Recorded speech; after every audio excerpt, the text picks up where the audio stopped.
but it's all about raw lumber going out to Guyana, raw sugar, raw rice, raw gold, raw timber. Everything is raw. It's the wrong kind of foreign investment we're getting. We need investors of a higher quality who will be able, raw bauxite is the other thing that we're shipping out to China. We need people to help us to move our entire value chain one notch up. That's the kind of investor we need. Also, Guyana has a set of bad reforms, bad policies. So we need reform in procurement. We need reform in policing our country. People need personal security. Every single Guyanese need to know that they can sleep with their door open and not feel that a bandit will jump in. We need taxation reform so the burden could be lifted off those who need a break most, and to broaden the tax score. We need better governance. We cannot have what Charles talked about, and I'll tell you this is live example, and I can talk about it because it's factually ascertained. President Donald Ramotar's daughter has just been appointed at the Guyana Gold Board, and her salary at the new appointment is twice as much as the salary of the previous general manager of the Guyana Gold Board. Now, my question immediately is, what is her experience in gold management, in the gold sector, in the natural resource sector? And the answer is none. None. She's never worked in the mining mining policy area or gold management or anything of that nature. The president's daughter, she got a job that's twice as much being paid than the previous manager. His son, for example. So these are governance issues that has to change. You ask the question, okay, if they're qualified, but they have to be qualified and experienced in the right fields. I don't have a problem if President Ramotar's son works in a field that he's not qualified, but he has to work at a level where he's capable, not be put as a project manager for a $10 billion project and crash landed it. Single-handedly crash landed it because of his inexperience. He has a degree in computer science, but that does not mean he has a skill set in project management. And he failed the nation, costing us billions of dollars. And guess what? The taxpayers now have to come and clean it up. You see what they're doing? They're giving the asset away to a contractor who only used to build roads. Now all of a sudden, he's an IT genius. And this is the kind of bad governance that we're having. Most importantly, this new government has to change the constitution. We cannot continue with this constitution that empowers a president as if he's a god, if he's a monarch, if he's a king. We do not want a king for our president. We want a human being. We want a citizen who will be able to be put in an area where there's checks and balance to make sure that he delivers what he promised. Charles, why is Guyana so important to you? And that's a great question, actually. I came up to the United States to live permanently in 2002. But I've gone back as often as I could because for some reason, no matter how much I try to live out here, Guyana seems to be deep within my heart that it's a country that I must be in. And I'm hoping that I didn't want to, it was 50-50. We were coming to the United States regularly to visit prior to coming permanently. But I still have not find myself to be part of the United States, if you know what I mean. I really think that I'm still Guyanese by heart, and I think I really want to see our country really, really develop. There's so much potential. We have so many programs that we have to implement. But then it must be people of integrity and people of character. People, as Sis mentioned, having a degree does not necessarily make you qualified for the job. I want to see what proven track record you have before I can put you in charge of a program. I can let you work in the program, of course, because you have at least the competence in terms of having the degree to work in that area. But are you qualified to head it? And as he said, the PPP children have been given top jobs with absolutely no record. And what do you get if you screwed up? Like what Alexis did? Keep the job. And now he's on the list to become member of parliament for the same government that put him there. And those things gotta stop. We gotta bring back. That's why I think David Granger will be a great president, because he will be disciplined. He came from that disciplined background. Being in the military, you have to be disciplined. And I believe he will bring that discipline to the presidency. I think Moses Nakamoto will bring his discipline. He's a very disciplined guy. I've listened to him, I've watched him. His passion is to see Guyana develop as well. He walked away from the PVP. I mean, because of the nonsense they're getting on with. The same with Kemraj, he walked away from the PVP. Raphael walked away from the PNC. It's not that, everybody's bad, but I think they wanted to see development in Guyana. And I think with an APNU AFC combination, I think we will begin to see the dawn of that day and to see Guyana really develop the way we think it should. Charles, be. I'm going to put you on the spot a little bit. Describe, and I'm sure you fantasize sometimes, or I'm sure you imagine a better Guyana. Describe for us, if all things work out according to you, imagine they will, and there's a change in government, and things start to be put in place to shift the way business is done and things are done in Guyana. Describe a Guyana you envision next 20 years. You talk to me? Huh? You talk to me? Yes, you, Charles. Describe a Guyana that you envision is possible. I would like to see a Guyana in 20 years from now where people's earning, people will work hard. Because right now, part of my letter I sent to the newspaper is that the men in Guyana feel they get more comfort in the rum shop than they get in the confines of their home, which is sad. So I'm saying that the men in Guyana, when I used to work at DDL, this guy came in from the Caribbean for a meeting with us. And you know what he told us? He said, once a Guyanese go to his office, I think the guy from St. Croix, he employs them because he knows Guyanese are such hard-working people. That is not the case anymore. I was in Guyana last year, and people are begging people to come to work because they're not coming to work. The guy's in a rum shop. So I'm saying people's morale got to change. People need to know that they're wanted, they're part of the society, that we're all part of this government. It's not them against us. We are the government. Together we will develop this country. When people begin to get a feeling of belonging, they know they're part of it, they will work harder. They will take care of their family. They'll be able to go on vacation. They'll be able to have a better standard of life, a better quality of life. And I believe in 20 years from now, Guyanese will have a really high quality of life and a good standard of living. Because with the system we will put in place, like Sayes mentioned, we are shipping all raw product outside. I used to work at Forestry Commission. Those wrong logs that we are shipping to China, if you only just make it to Yun squares, the price triple. Why they're not doing it? Because the kickback they get from the Chinese is so much that they're just shipping raw logs out of Ghana like if there's no end. All that will stop. Those 3 times value, just by having it the Yun square logs, will bring in more wealth to our country, will give more to our people. The PVP manifesto that says over the last, from 2006 to now, Guyana has grown consistently way above CARICOM. Well, my question to the PVP, if it has grown, why are the workers still the lowest paid when we are growing so much? It doesn't match up, it doesn't tie up. So all this nonsense will stop. Discipline, to being part of it, knowing that I am part of my country's development. People feel wanted, togetherness.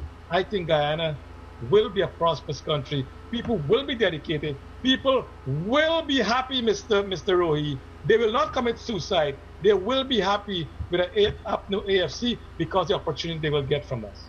Charles, that incident that occurred, I asked Sayes about it the last time he was on here with the former health minister. What were your thoughts? What was going through your mind when you heard and read about it? Or I don't know if you saw the video.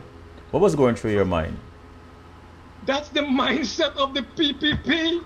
I don't know why listen, the president went to the Rupununi and tell the guy Barrett he'll slap you. Okay, Look yeah. what the Attorney General said about that girl. Look what Dr. Ramsran talked about this girl. That is what the PPP mindset is. They don't care a damn about the people of Guyana. All they want is because we vote along ethnic lines, we go to the polls, we vote for them. That's all they want. This nonsense is gonna stop.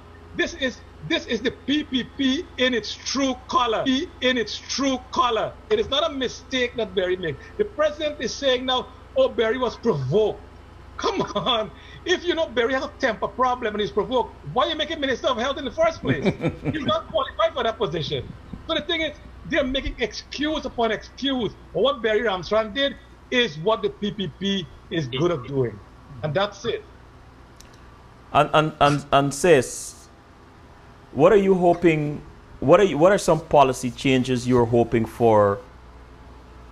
Well, first of all, I believe that I am hoping, and I know it will happen, and I'll tell you why.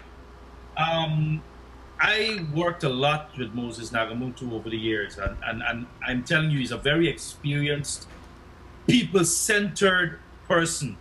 There's two people in that entire APNU AFC team that has top quality. I mean, I know everybody got skills, but what I'm talking about par excellence combination of political and technical skills at the highest level that is people-centric. And they are Carl Greenwich and Moses Nagamutu. And we need to understand that these guys, along with their presidential candidate, will mold a team of committed Guyanese, irrespective of race, color, religion, that will want to develop a model that will be more people inclusive. But what I would like to see, first of all, is like within a 10-year period, that Guyana has a more lower cost electricity supply and more reliable electricity supply. The reason for this is that no country, and all these comparators that I talked about, Singapore, Malaysia, and everybody, Mauritius, none of them were able to develop without low-cost, reliable electricity. And I'm all for a Milo Falls. I am not for a Milo Falls hydro project at the price that the Barry Jagdeo administration was planning to sell it to us for, $2.1 billion US with interest. That is out of the question. When we did the comparison, we found that the price we would be able to shave at least $700 million US from that deal. And that is why we objected to it, not because it's a bad deal. We were prepared to go with it if the price was right. We do not want to do a national project like that to fill people's private pockets. Electricity is like a divine project for Guyana. There should be no room for corruption there. Every single dime should be accounted for. The other thing that I'm looking for is better fiscal performance, meaning that the budget should be designed for the people. The budget should not be designed for friends, families, and favorites of the people. The budget should be designed for the people. And I'll give you an example.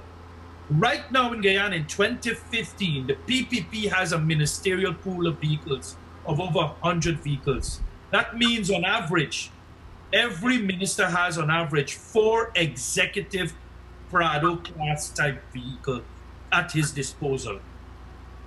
Every minister has 4+ Prado type executive class vehicles. That has to stop. A minister needs 1 vehicle. He doesn't need 4 vehicles. So this is a clear area where they're misspending money. If that money was not spent, it could have gone into paying workers a better salary. The PPP has been giving workers 5%, 5%, 5%, because what they're doing, they're keeping the working class at starvation level. And that's an ideological thing whereby Lenin and Stalin used to do. This is a communist thing, and you need to understand this. Lenin and Stalin kept their working class in abject poverty as a way of subjugating them into compliance with the aristocrats who rule the country, you know, the ruling class. That will change. So when Moses Nagamutu and Mr. Brigadier David Granger announced 10%, Barajagio jump and says, oh, they're going to bust the budget. Well, you see, this is fear mongering. This is where he's trying to drive fear in saying 10% is not possible. Of course, 10% is not possible under the PPP model because most of the money is going towards taking care of the friends, the families, and the favorites. Now, if we cut out all of these sweetheart deals that are targeting the friends, the families, and the favorites, there will be more than enough money to pay the workers 10% and the police 20%, because that's the commitment of the APNU AFC. And I'll tell you why. Give me a minute, let me just explain the numbers, because I want to debunk this half-truth from Barajagio, which is the current budget is $85 billion in Guyana. In 2014, $85 billion they spent on current items, fuel, medical items, fuel, medical supplies, salaries and wages, and all those kinds of things. Now, just one project, one procurement I want to talk about. Guyana spends $6 billion on medical supply in 2014. Of that medical supply bill, 80% went to one individual, the best friend of Barajagio. What the investigators found is on many cases, this company was selling medical supplies to the state at multiples of their real value. And in the Kaieteur News, you could have seen the case where a skin cream that costed $200 on the corner store, the corner drugstore, this company was selling it to the state for $1,900 a tube. And these are the things, if we cut it out, then there will be enough money to pay the workers 10%. And this is what they don't want to accept. If we cut the ministerial vehicle pool by half, there will be enough money to pay for the workers 10%. And this is the point, you know, they live up their life on the expense of the people. And I want to bring this point out. You see this PPP, they're dangerous because they're leveraged. Sorry, they've basically hedged their bets. And let me explain that. The same children of the PPP, they all have these cushy jobs which they're incapable of executing. But they all will fall in as member of parliament in the opposition to be able to continue to feed off of their voters. So the East Indians who voted for them will basically be taking care of the Alexis and the Lisavitas and the Noctas and the whole cabal, because Parliament will have to pay the 30 MPs that they will win, and half of that might be the children of the PPP. Now, what happened to all those PPP stalwarts who qualified, who've worked with the government over the years to help? They will all be pushed into the background because the friends, family, and favorites will be pulled to the front in the opposition. That will not happen in the government. As Charles was saying, APNU AFC will be committing to employing people of quality, citizens of quality, who are experienced as well as qualified in the field of expertise. And if we have to tap into the diaspora, if we have to tap into the Caribbean also, why not?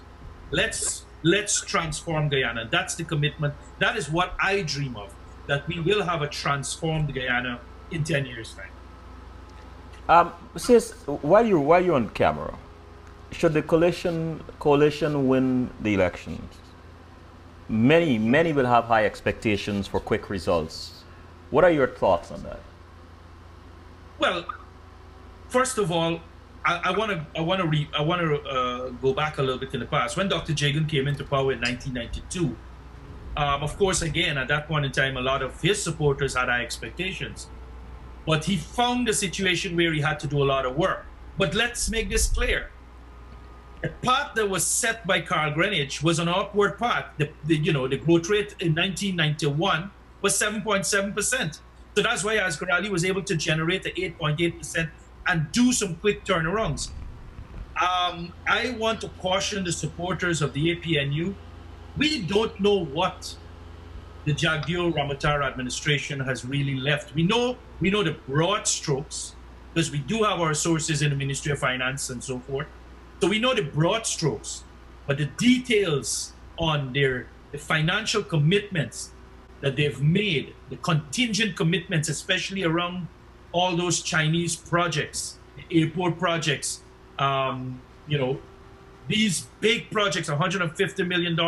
We want to know what are some of the commitments, and then we will know the state, the real true state of the economy. So I want to caution the supporters of APNU-AFC that the APNU-AFC is committed to a 100-day plan, which they will deliver on. They said they will set up the Constitutional Reform Commission. That has to be done. If they don't do it in 100 days, you have a right to complain. They said they will establish the Procurement Commission to cut all the fat out of the budget as the PPP has left. That has to be done. They said they will give 10% across the board to all workers on their salary. That can be done. That has to be done in the first 100 days. They said they will give 20% to police people, policemen and women, the crime fighters, in the first 100 days. That has to be done. So those are the expectations I'm asking the members of the public to hold the new incoming APNU-AFC administration to. But don't expect them to build a Myla hydro falls. Don't expect blackout to cease within 100 days. It will not, because the PPP has left us a broken GPL. The PPP has left us a budget that is being depleted. The PPP has depleted our foreign reserves by $200 million US dollars.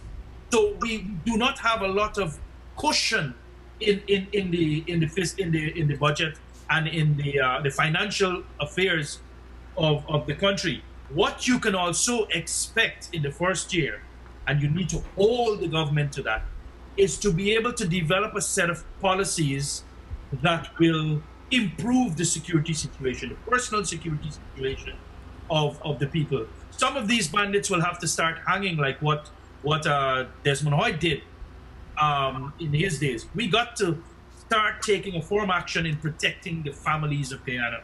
What people can expect is greater investment in human capital, as Mr. Granger is committed to, a whole revamped education strategy to make sure that we're not promoting people for the sake of promoting them, but we are actually making people more functionally literate in the skill set that the nation needs. What people can expect in the first year is a collection of policies that will promote growth and promote exports, because Guyana will never develop if we cannot export the right kind of produce in the right packaging to the right markets. And if we can't do that, and we got to get that fixed quickly, that is why the Ministry of Agriculture will become a flagship ministry in the new administration, because we have to be able to understand Guyana is an agriculturally driven country, and we have to be able to turn around that sector as quickly as possible so that we can start to project growth rates of about 8% in 3 to 5 years' time. But within 1 year, do not expect much beyond what I've said, which is, the salary increase and so forth.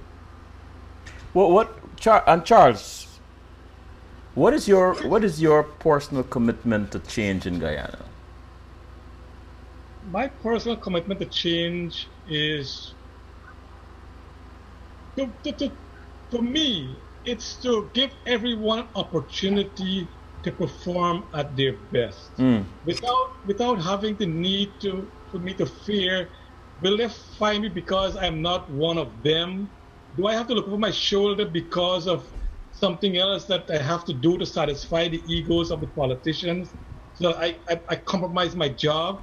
I think what Stace says there, and I feel so good hearing what Stace had to say, in that, yes, within 1 year of the APNU AFC government, it's not a magic wand we're going to wand and say that, okay, everything going to change. But I think that the system that they will put it, or they must put in place, is to ensure that we are set for a great takeoff, and that takeoff will not stop, because people who want to come in, especially Guyanese from overseas, who want to go back home and invest in their country and be part of that development, they will have the opportunity to go back regardless of who they are, regardless of who they support. There will be no loyalty to the APNU AFC. All your loyalty should be to the Guyana. And that is what I want to see. That is what I hope will happen from it. And I think we will have a change day coming on May 11th. If you, Charles, could ask President Ramatar and former President Bart Jagdeo 2 questions, what would you ask them? One question I'll ask them is, why have they not, why does everything have to be because of politics? Barry Armstrong was fired only because the election is around the corner. The same thing Nandalal did, but he was not fired. Even I think his one was just as bad as what Barry Armstrong did, but they're not fired. Everything is done because it is politically correct or not correct to do it. Bharat Jagdeo has, when he became president in 1999, I think it was, as a young, when I look at him, and he went, you know, he had this good approach, I think. I think he wanted to get things done, but because we don't know the mind of the person, I think behind his mind, it was all corruption, corruption, corruption. Because what he set in stage after that was to pollute Guyana. That's why the World Bank is telling us that we are the most corrupt nation in CARICOM, maybe except Haiti. So I think I'll ask them, why do you have to go that route, knowing that when in opposition, you told us that you will do something different? And Sis, same question to you. Well, if I have a meeting with former president after May 11th, Donald Ramatar, I will ask him, will you join us in transforming Guyana? Because I'll tell you what, a lot of people, as I said to people, that's why it's so important that young men come out and vote. Because this is a nail-biting finish. This is a race. This is actually, for anybody who's politically inclined, this is like the best elections Guyana will ever have with regards to a nail-biting finish. But my question I would ask him is, will you join us in transforming Guyana? That's what I want to ask him. If he says no, well, that's fine. We have to accept his position. But if he says yes, then I think it's fair that we create a mechanism to make sure that whatever talent they have, we can draw on. The point is, though, we're not going to accept their corruption talent. The other thing I also will tell him is we shall allow the course of law, the law to follow its natural course. So, as you notice, one of the things that the AP and UFC will do in the first year is set up a corruption investigating committee. And if that committee, which will also be tapping into talent, international talent, like the big accounting firm like Pricewaterhouse, if that committee finds that their evidence, and we know their evidence, but if they find more evidence of skullduggery, financial skullduggery, the law will have to take its course, and they will have to accept their fate. But we're willing. I mean, I'm telling you, based on my understanding of some of the internal discussion, the APNU AFC is willing to work in a rainbow coalition to transform Guyana. These two guys, David, Arthur Granger and Moses Bersami Nagamutu, these guys are in the game to make a legacy. They don't need Guyana's money. Let's make that absolutely clear. They do not need a mansion on the seaside. They do not need 5 vehicles following them around when they're driving around.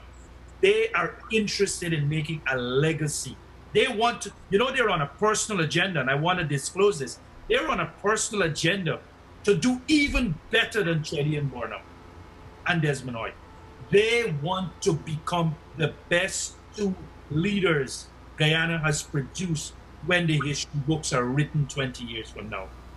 To become the best 2 leaders Guyana has produced in the history books, you cannot manage in a partisan way. You cannot manage only for one race. You cannot manage only for one religion. You cannot manage for friends, family, and favor. You've got to manage for the people of Guyana. You have to manage in the interest of the people of Guyana. So I am telling you now, we are on the cusp of history. And if the people of Guyana agree with us, we will see great things happen. After me. A couple of days from now, well, several days from now, people are going in to voting. They're going out to vote in Guyana.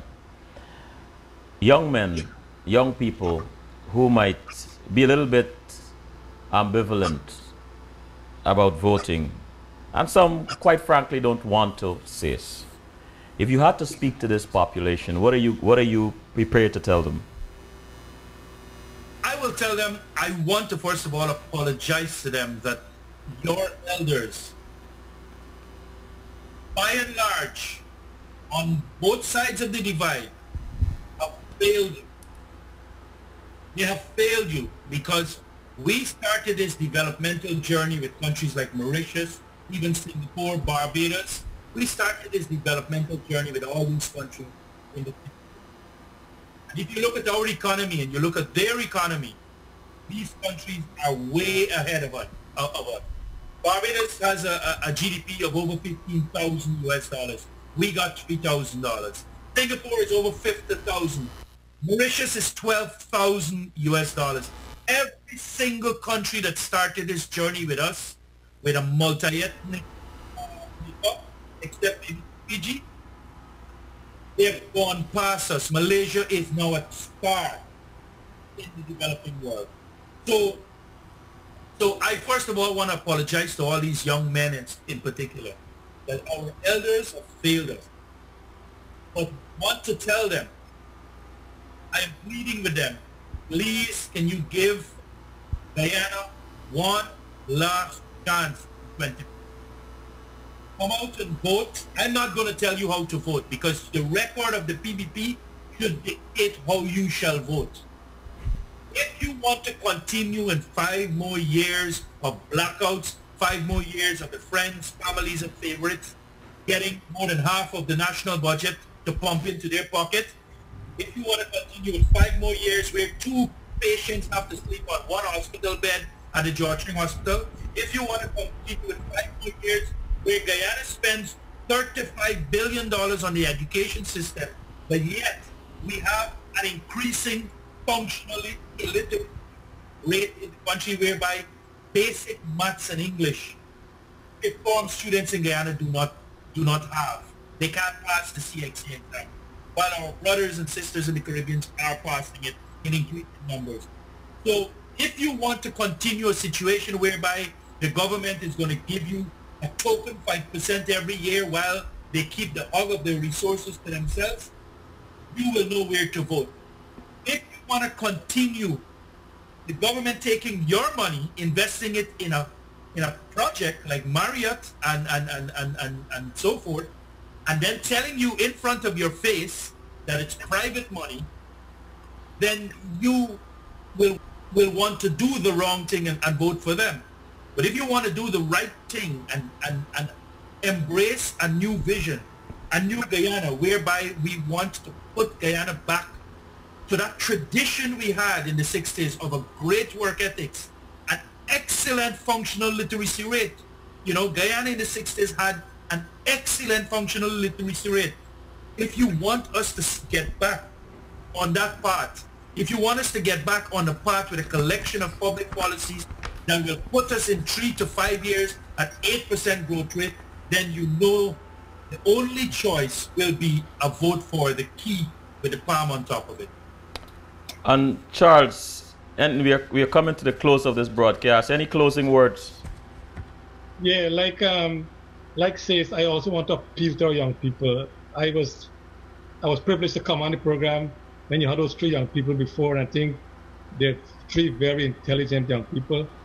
I hope they have reached out to their counterparts in Guyana. And I empathize with our young people. They have lost hope. You ask most young people in Guyana, where do you want to spend the rest of your life? And they will say outside of Guyana. It is sad, but it's true. I think they don't have a reason to go and vote because they think their future is lost in Guyana. My message to them is this: please go out and vote. Vote for the opposition. Vote for AFC because there is a great plan for young people. There will be opportunities for young people. You will make Guyana your future, and Guyana will embrace you as one of her children. I want to encourage the young people, please go out and vote. And even to the elders, for those who are considered staunch PPP and staunch PNC, let us forget about this racial lines. Let us go and vote for change in Guyana. And that change begins on May 11th with a President Granger and a Prime Minister Nagamutu. Well said. Let me close with the words of one of the same young people you mentioned just now. His name is Brian Smith. And he wrote, I want a Guyana where I can walk the streets without fear of being attacked by the police. I want a Guyana where I can make a sound investment and approach institutions without fear of having to wonder if my last name will make a difference. I want a Guyana where my university education matters. I want Guyana to move forward. That was very moving to me. Excellent. Yeah, excellent piece. Thank you. And I want to assure him with a new government that will become a reality. Thank you so much, Charles, for appearing on such short notice. And Sis, once again, my brother, thank you. Thank you, man. Thank you so much, Alvin. Thank you, sis. All right, good night, gentlemen. Good night, man.